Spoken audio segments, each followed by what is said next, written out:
سلام، من زهرا جودیم و تو این ویدیو میخوام فیرنی دو رنگ زعفرونی درست کنم.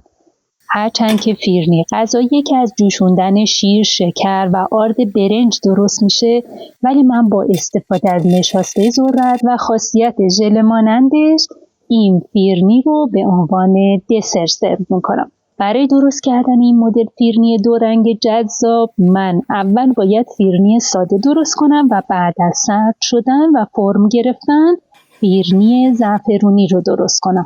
درست کردن فیرنی با رعایت نکاتی که تو این ویدیو میگم خیلی ساده و سریعه. 3 پیمونه یا 400 میلی لیتر شیر سرد رو توی قابلمه میریزم. برای اینکه آرد برنج توی شیر گوله نشه باید با شکر کاملا مخلوط بشه. به ازای هر پیمونه شیر 1 قاشق غذاخوری آرد برنج کافیه. من از آرد برنج مرغوب که خودم تهیه کردم استفاده میکنم. پس 3 قاشق غذاخوری آرد برنج و به همون میزان، یعنی به ازای هر پیمونه شیر 1 قاشق غذاخوری سرخالی شکر رو توی ظرف میریزم.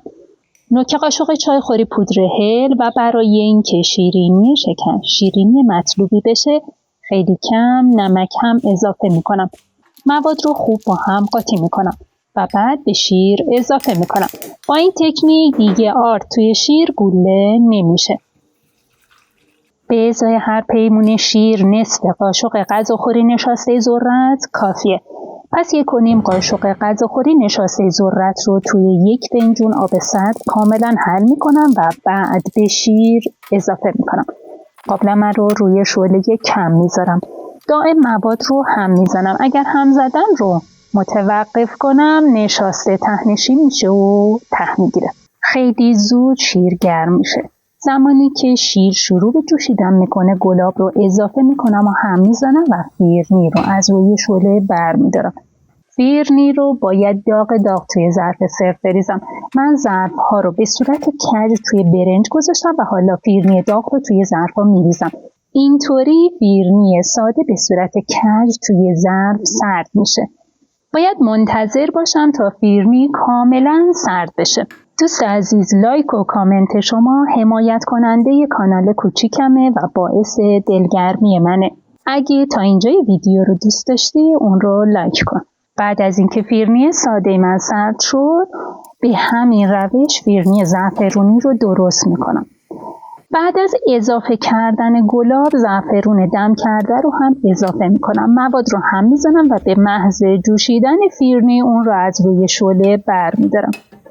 چون به همراه زعفرون کمی آب هم وارد فیرنی شده، پس این فیرنی رقیق‌تر از فیرنی ساده است و باید کمی بیشتر روی شعله بمونه و بجوشه. پیش از اینکه فیرینی سفت بشه، فیرینی زعفرونی رو روی فیرینی ساده سرد شده میریزم. حالا شما به هم بگید که میدونید چرا روی بعضی از فیرینی‌ها ترک میخوره یا اینکه چرا بعضی از فیرینی‌ها بعد از سرد شدن آب میندازن؟ جواب این سوالا و نکات مربوط به تهیه فیرینی خوشمزه رو توی قسمت توضیحات ویدیو نوشتم. حتما اونا رو مطالعه کنید.